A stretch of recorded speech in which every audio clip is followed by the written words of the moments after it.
Tara, bubbles tayo. Pero hindi lang siya cute science yan. Kapag humihinga ka ng malalim, na-activate yung parasympathetic nervous system. Ibig sabihin, yung katawan mo lumilipat mula sa fight or flight papunta sa rest and digest. Bumababa yung heart rate mo, humuhupa yung stress hormones at sinasabi ng utak mo, uy, safe ka na. Nagwo-work to kahit sa mga bata. Pero dahil hirap pa sila sa instructions na huminga ka ng malalim, ang sinasabi ko, okay, kunwari, amuyin natin yung ulam. Tapos, maghipan tayo ng kandila sa cake.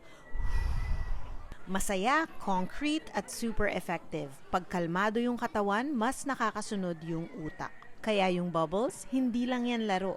Isa yung legit na calming strategy para sa bata at sa matatanda. Happy talking, mabuhay!